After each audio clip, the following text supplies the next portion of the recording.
Everyone. So students, last time हमने किया था इलेक्ट्रॉनिक कॉन्फ़िगरेशन एटम्स की। उसी में आज हमने पढ़ना है stability of the half field and fully filled orbitals. आज का हमारा ये टॉपिक है हाफ फील्ड और फुली फील्ड ऑर्बिटल्स की स्टेबिलिटी क्या होता है। ये भी इलेक्ट्रॉनिक कॉन्फ़िगरेशन में ही आती है। हमने इलेक्ट्रॉनिक कॉन्फ़िगरेशन करी थी एटॉमिक नंबर 20 तक। उसके बाद आ जाती है स्कैंडियम एलिमेंट जिसका एटॉमिक नंबर 21 है। स्कैंडियम से लेकर जिंक तक जो बीच में ट्रांजिशन मेटल्स आती हैं, scandium, titanium, vanadium, chromium, manganese, iron, cobalt, nickel, copper, zinc. ये जो एलिमेंट्स आते हैं 21 से लेकर जिंक 30 तक, इनमें जो इलेक्ट्रॉनिक कॉन्फ़िगरेशन है अब हमने ये कल 4s ऑर्बिटल फिल करी थी, 3d ऑर्बिटल फिल नहीं करी थी। लेकिन अगर हम देखा जाए तो 3d ऑर्बिटल पहले आने चाहिए, 4s बाद में आने चाहिए। लेकिन जब हमने ऑबो प्रिंसिपल पढ़ा था तो देखा था कि ये जो 3d ऑर्बिटल है इसकी एनर्जी ज्यादा होने की वजह से हम इसको बाद में फिल करते हैं और उसको पहले फिल करते हैं। अब इन एलिमेंट्स में इनकी जो कॉन्फ़िगरेशन 21 से 30 तक है, इनकी कॉन्फ़िगरेशन में जो 3d ऑर्बिटल्स है वो भी हम फिल कर लेंगे। यह है कि scandium, titanium, vanadium, chromium, manganese, iron, cobalt, nickel, copper and then zinc. ये हैं इनके सिंबल्स। और इसका एटॉमिक नंबर है 21, इसका 22, 23, 24, 25, 26, 27, 28, 29 एंड 30। अब अगर हम इनकी जर्नल इलेक्ट्रॉनिक कॉन्फ़िगरेशन देखेंगे, हमने क्या बोला था कि अगर हम इनकी सिंपल अगर इलेक्ट्रॉनिक कॉन्फ़िगरेशन देनी है तो हमने क्या करना है, जो इनके करस्पॉन्डिंग जो नोबल गैस होगी हमने वो लेनी है। तो इनकी करस्पॉन्डिंग जो नोबल गैस है वो है ऑर्गॉन। आर्गॉन का जो एटॉमिक नंबर है वो कितना है 18। 18 तक इलेक्ट्रॉन्स जो है वो ऑर्गॉन वाले हमने ले लिए। उसके बाद जो इलेक्ट्रॉन बचेंगे वो हम ऑर्बिटल में फिल करते जाएंगे। ये आ गया 3d ऑर्बिटल 4s,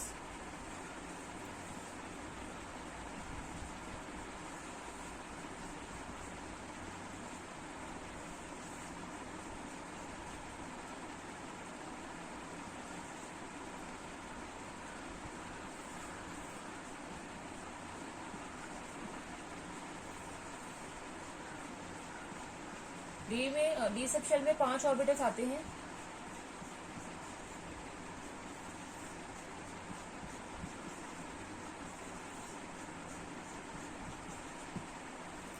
तो अब इसका एटॉमिक नंबर है 21। तो ऑर्गन हमने लिया जिसका एटॉमिक नंबर 18 है। पीछे कितने इलेक्ट्रॉन बचे 3, वो पहले जाएंगे 4s में। ये 3d ऑर्बिटल्स हैं तो पहले 4s फिल होगी क्योंकि अकॉर्डिंग टू ऑबो प्रिंसिपल तो ये आ जाएगा 4s ऑर्बिटल में, ये 2 इलेक्ट्रॉन्स आ जाएंगे।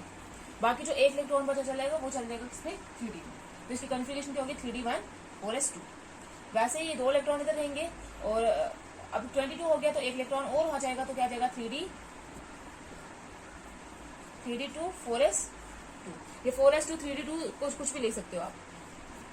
इधर भी 2 इलेक्ट्रॉन्स जाएंगे और 1 इलेक्ट्रॉन और हो जाएगा। जैसे जैसे हम जाते जाएंगे एक पीरियड में मूव करते हैं तो क्या होता जाता है, 1 इलेक्ट्रॉन और ऐड होता जाता है। तो क्या आ जाएगा 3d3 4s2। फिर दोबारा से क्या होगा, यहाँ पे 2 इलेक्ट्रॉन्स क्रोमियम के केस में। अब यहाँ पे एक चीज है, क्रोमियम के केस में क्या होता है, जो हमने क्रोमियम की इलेक्ट्रॉनिक कॉन्फ़िगरेशन देखी है तो यहाँ पे एक ऑर्बिटल आएगा, ये सारी की सारी फिल हो जाएंगी। इसकी इलेक्ट्रॉनिक कॉन्फ़िगरेशन क्या होगी 3d5 4s1। नेक्स्ट क्या होगा, इसका एटॉमिक नंबर 25 है तो इसमें 2 इलेक्ट्रॉन्स फिल होंगे और ये आ जाएगा, क्या आ जाएगा इसका 3d5 4s2। फिर इसका क्या होगा, 2 इलेक्ट्रॉन्स इधर आएंगे, ये 5 पहले फिल होंगे, फिर पेयरिंग स्टार्ट होगी। आयरन का क्या होगा 3d6 और 4s2। देन कोबाल्ट का भी ऐसे ही होगा, 2 इलेक्ट्रॉन, 1 2 3 4 5। दूसरी इलेक्ट्रॉनिक कॉन्फ़िगरेशन क्या होगी 3d7 4s2। नेक्स्ट वही है, 2 इलेक्ट्रॉन यहाँ पे जाएंगे, 1 इलेक्ट्रॉन ऐड होते जाएगा और कॉन्फ़िगरेशन क्या हो जाएगी 3D 8 4s। फिर कॉपर की बात करते हैं तो कॉपर में क्या होगा,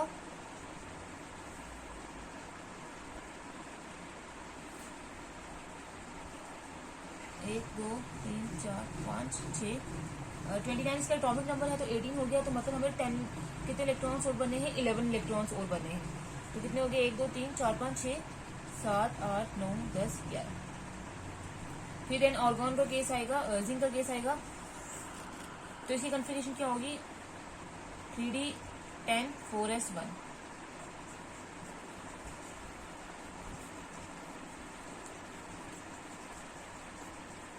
इसकी क्या होगी 3D 10 4s।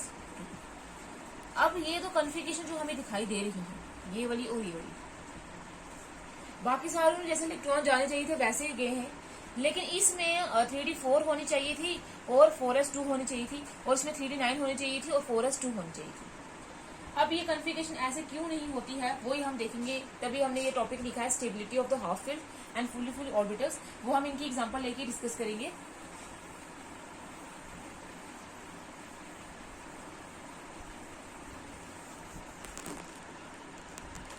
जो हमारी एक्सपेक्टेड क्रोमियम और कॉपर की इलेक्ट्रॉनिक कॉन्फ़िगरेशन थी वो क्या थी, आर्गॉन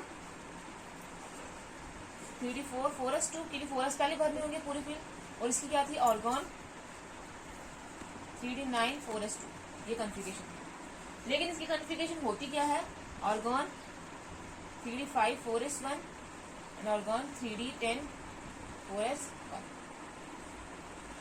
अब ये इसलिए होता है क्योंकि जो हाफ फील्ड ऑर्बिटल जिनमें सभी में एक इलेक्ट्रॉन होगा, और फुल्ली फील्ड जिसमें सभी में क्या होंगे 2 इलेक्ट्रॉन्स होंगे, वो क्या होती है, उन दोनों की एनर्जी क्या होती है, कम होती है, लोअर एनर्जी, और जिसकी एनर्जी कम होती है उसकी स्टेबिलिटी ज्यादा होती है, तो इसकी आ गई एक्स्ट्रा स्टेबिलिटी।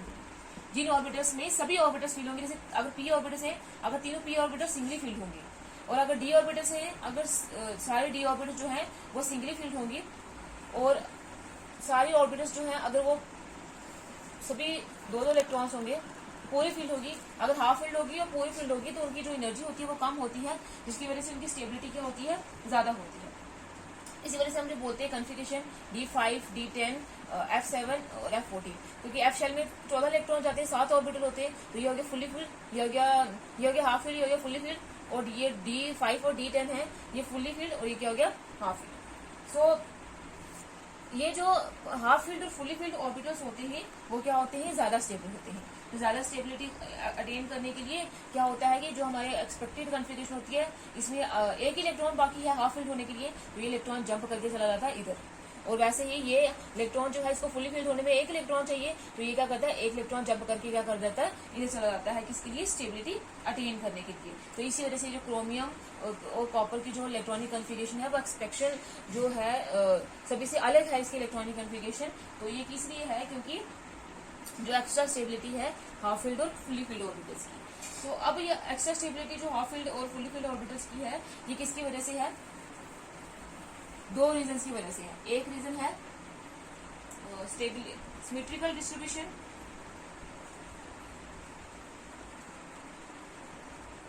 और दूसरा है लार्ज एक्सचेंज एनर्जी। तो पहले हम देखते हैं कि सिमेट्रिकल अरेंजमेंट क्या होगा। सिमेट्री की वजह से जितनी ज्यादा सिमेट्री होगी उतनी ज्यादा स्टेबिलिटी होती है। देयरफॉर जो इलेक्ट्रॉनिक कॉन्फ़िगरेशन जिसमें जो सेम शेल होगी आइदर वो क्या होगी, हाफ फील्ड होगी, और आइदर वो क्या होगी, कंप्लीटली फील्ड होगी। वो क्या होंगे, ज्यादा स्टेबल होंगे। क्यों ज्यादा स्टेबल होंगे, because of the symmetrical distribution. कैसे सिमेट्रिकल डिस्ट्रीब्यूशन होगी, अगर हम क्रोमियम की एग्जांपल लेते हैं तो उसका एटॉमिक नंबर 24 है, तो उसकी इलेक्ट्रॉनिक कॉन्फ़िगरेशन क्या होती है, 1 2 3 4 5, तो ये 4s, ये 3D ऑर्बिटल है, ये 4s ऑर्बिटल है। तो पहले इलेक्ट्रॉन 4s में फिल होंगे क्योंकि इसकी एनर्जी कम होती है अकॉर्डिंग टू अबो प्रिंसिपल। तो बाकी जो बचे हुए इलेक्ट्रॉन है वो कहाँ चल जाएंगे, 18 ऑर्गन के 18 लिया था, 18 के बाद जो है बाकी कितने इलेक्ट्रॉन बचेंगे, 6, 2 इधर आगे, 3 4 5 और ये 6। अब इसमें एक ही इलेक्ट्रॉन इसको चाहिए तो ये इलेक्ट्रॉन जंप करके चला जाता है इधर।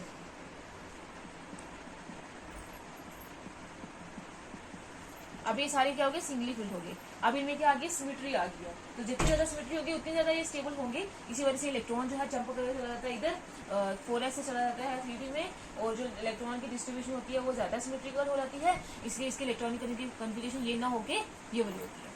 वैसे ही केस है कॉपर का। कॉपर में अगर हम एक्सपेक्टेड उसकी इलेक्ट्रॉनिक कन्फिगरेशन देखें तो वो क्या होगा, उसका एटॉमिक नंबर है 29, तो 18 आ जाएगी ऑर्गन में, और बाकी कितने इलेक्ट्रॉन्स बचेंगे, 11 इलेक्ट्रॉन्स बचेंगे। तो पहले चले जाएंगे इधर, बाकी जाएंगे इधर, ये हो गया 11 इलेक्ट्रॉन्स। लेकिन अब इसमें एक ही इलेक्ट्रॉन बाकी है फुल्ली फिल्ड होने में, तो ये इलेक्ट्रॉन जंप करके चला जाता है इधर, तो इसकी इलेक्ट्रॉनिक कन्फिगरेशन क्या हो जाती है, इधर ये इलेक्ट्रॉन चला जाता है, इधर से इलेक्ट्रॉन वो यहाँ से जंप करके चला जाता है इधर। तो ये अब ये सारे जो इलेक्ट्रॉन्स है वो क्या है, सारे ऑर्बिटल्स फुल्ली फिल्ड हो गए हैं। फुल्ली फिल्ड होंगे तो स्टेबिलिटी ज्यादा होगी, सिमेट्री ज्यादा होगी, इसी वजह से सिमेट्रिकल डिस्ट्रीब्यूशन के लिए, सिमेट्रिकल अरेंजमेंट के लिए इलेक्ट्रॉन जो है वो जंप करके चला जाता है इधर। तो इसलिए जो हाफ फिल्ड ऑर्बिटल्स होती हैं या फुली फिल्ड ऑर्बिटल्स होती हैं तो उनकी इलेक्ट्रॉनिक कन्फिगरेशन ऐसी आ जाती है। नेक्स्ट है लार्ज एक्सचेंज एनर्जी। अब ये एक्सचेंज एनर्जी क्या होती है, इसकी वजह से ये जो स्टेबिलिटी क्यों आती है हाफ फील्ड और फुली फील्ड ऑर्बिटल्स की, या इलेक्ट्रॉन जंप करके इलेक्ट्रॉनिक कन्फिगरेशन जो है वो चेंज क्यों करते हैं। सो नेक्स्ट है स्टेबिलिटी ड्यू टू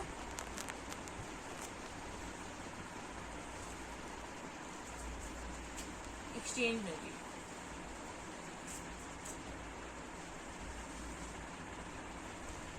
जो हाफ फील्ड और फुली फील्ड इलेक्ट्रॉनिक कन्फिगरेशन होती है वो स्टेबल होती है क्योंकि इनकी जो एक्सचेंज एनर्जी होती है वो ज्यादा होती है, लार्ज एक्सचेंज एनर्जी।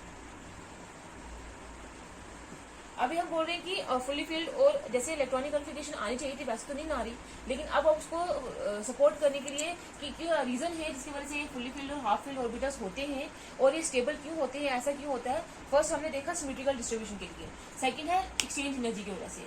तो जो हाफ फील्ड और फुली फील्ड ऑर्बिटल्स होते हैं उनकी जो एक्सचेंज एनर्जी होती है वो क्या होती है, ज्यादा होती है। एक्सचेंज का मतलब होता है shifting of electrons, shifting of electrons from one orbital to another in same subshell। Same subshell में जो एक ऑर्बिटल से दूसरे ऑर्बिटल में इलेक्ट्रॉन की जो शिफ्टिंग होती है उसी को एक्सचेंज बोलते हैं। अब इस एक्सचेंज से क्या होता है, इलेक्ट्रॉन जब एक्सचेंज कर रहे होते हैं तो वो क्या करते हैं, एनर्जी जो है वो रिलीज करते हैं, और इसी एनर्जी को हम क्या बोलते हैं, एक्सचेंज एनर्जी। जितनी ज्यादा वो एनर्जी रिलीज करेंगे उतनी ज्यादा उनकी एनर्जी कम हो जाएगी, और जैसे एनर्जी कम होगी वैसे क्या होती है, स्टेबिलिटी ज्यादा होती है। जिनकी एनर्जी कम होती है उनकी स्टेबिलिटी क्या होती है, ज्यादा होती है। तो जितनी ज्यादा एक्सचेंज एनर्जी होगी उतनी ज्यादा स्टेबिलिटी होगी। तो इसी वजह से हम बोलते हैं कि जो हाफ फील्ड और फुली फील्ड ऑर्बिटल्स होते हैं वो स्टेबल होते हैं। और हमने अभी एग्जाम्पल देखी है कॉपर, क्रोमियम और कॉपर की। तो एग्जाम्पल लेते हैं क्यों एक्सचेंज कैसे होता है ये। जैसे क्रोमियम की एग्जाम्पल लेते हैं जिसका एटॉमिक नंबर 24 है। अगर हम उसकी कन्फिगरेशन देखें, अगर जो एक्सपेक्टेड कन्फिगरेशन है 3d और 4s, दो इलेक्ट्रॉन से तो जाएंगे, जो एक्सपेक्टेड है जो होती है एक्चुअल में होती है वो नहीं जो एक्सपेक्टेड होती है, ये होती है इसकी एक्सपेक्टेड इलेक्ट्रॉनिक कन्फिगरेशन। अब अगर एक्सपेक्टेड इलेक्ट्रॉनिक कन्फिगरेशन दिया है तो अगर हम इसको नाम देते हैं 1, 2, 3 और 4 इलेक्ट्रॉन्स का नाम देते हैं। सो फर्स्ट इलेक्ट्रॉन जो है वो इन इलेक्ट्रॉन के साथ कितने टाइम से कितने तरीके से जो है वो जो अपने इलेक्ट्रॉन है वो एक्सचेंज कर सकते हैं, एक ये, 2, 3 तरीके से।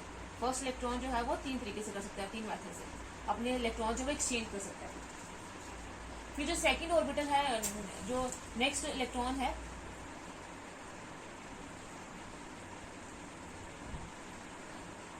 इलेक्ट्रॉन नंबर 2, वो जो है वो कितना एक्सचेंज करेगा, एक इस तरीके से कर सकता है, एक इस तरीके से कर सकता है। तो ये कर सकता है 2 तरीके से।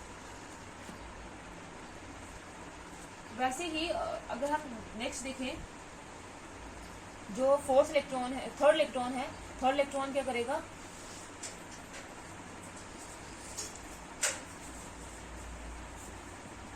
थर्ड इलेक्ट्रॉन का पास सिर्फ क्या है, एक ही तरीका है कि वो इलेक्ट्रॉन एक्सचेंज करने का, वो एक ही मेथड से इलेक्ट्रॉन एक्सचेंज कर सकता है। तो ओवरऑल देखा जाए तो इलेक्ट्रॉन एक्सचेंज करने के इस ऑर्बिटल में कितने तरीके होंगे,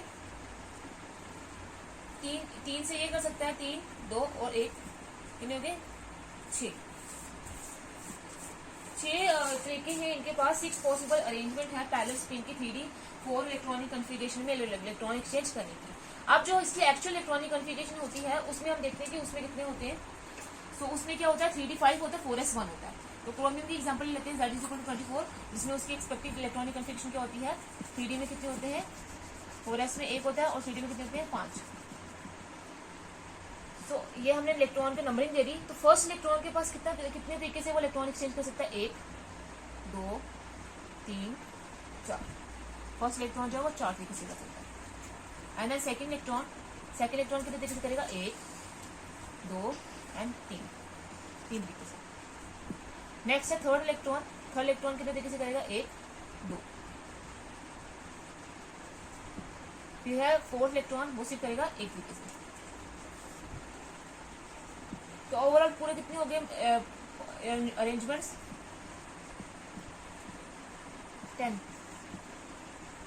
10 पॉसिबल अरेंजमेंट्स हैं इलेक्ट्रॉन बीच में जो इलेक्ट्रॉन एक्सचेंज करने के लिए, जो एनर्जी रिलीज करने के लिए।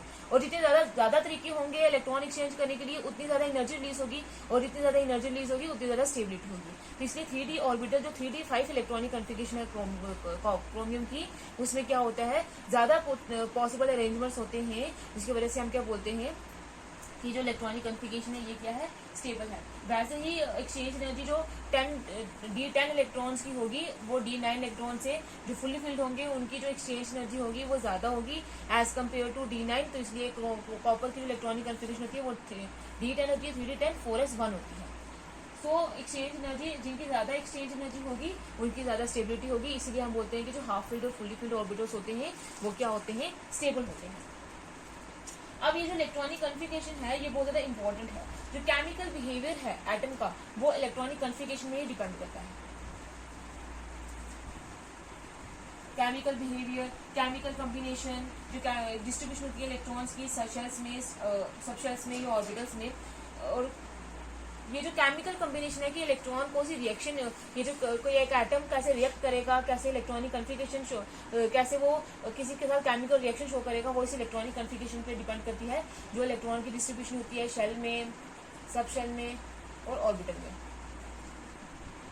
सो इसीलिए हमें इलेक्ट्रॉनिक कॉन्फ़िगरेशन जो है वो बहुत ज़्यादा ज़रूरी है ये समझने के लिए, इलेक्ट्रॉन का बिहेवियर समझने के लिए। तो हमने 30 तक इलेक्ट्रॉनिक कॉन्फ़िगरेशन कर दिया।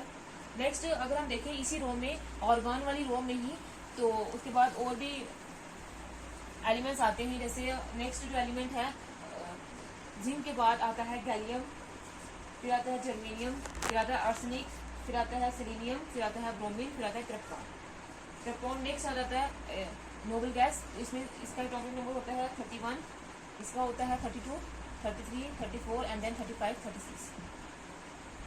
तो ये आ जाएगी ऑर्गन, ये भी ऑर्गन, क्योंकि ये इनके जो करस्पॉन्डिंग नोबल गैस है वो ऑर्गन ही है सभी के। ये जो नेक्स्ट नोबल गैस आ जाएगी, अब जब हम नेक्स्ट पीरियड स्टार्ट करेंगे तो उसमें हमने क्रिप्टॉन, ये जो नोबल गैस है, इसको as a corresponding noble metal लेनी है और उनके अकॉर्डिंग हमें इलेक्ट्रॉनिक कॉन्फ़िगरेशन लिखनी है। ऑर्गन की इलेक्ट्रॉनिक कॉन्फ़िगरेशन 18 होती है। तो उसके बाद क्या आ जाएगा, 3D10 4s2, फिर 4p में x1 में चला जाएगा। फिर क्या आ जाएगा, 3D10 4s2 4px2 4px1 4py1। फिर आ जाएगा 3D10 4s2 4px1 4py1 and 4pz1। इसमें 4p ऑर्बिटल्स में भी इलेक्ट्रॉन आएंगे। नेक्स्ट है 3D10 4s2 4px2 4py1 4pz1। फिर आएगा 3D10 4s2 4px2 4py2। पहले इलेक्ट्रॉन सिंगल फील्ड होने थे, उसके बाद पेयरिंग स्टार्ट हो रही थी। 3D10 4s2 4px2 4py2 and 4pz। ये जो क्रिप्टॉन है ये भी नोबल गैस है, नेक्स्ट नोबल गैस है। इसकी भी इलेक्ट्रॉनिक कॉन्फ़िगरेशन बिल्कुल क्या है, स्टेबल है। अब अगर हम कोई नेक्स्ट जो पीरियड स्टार्ट करेंगे तो इसी को हम क्या लेंगे, करस्पॉन्डिंग नोबल मैटर लेंगे। अब ये जो यूनिट था स्ट्रक्चर ऑफ एन एटम, ये इसका आज का लास्ट टॉपिक था और ये हमारा यूनिट आज खत्म हो गया है।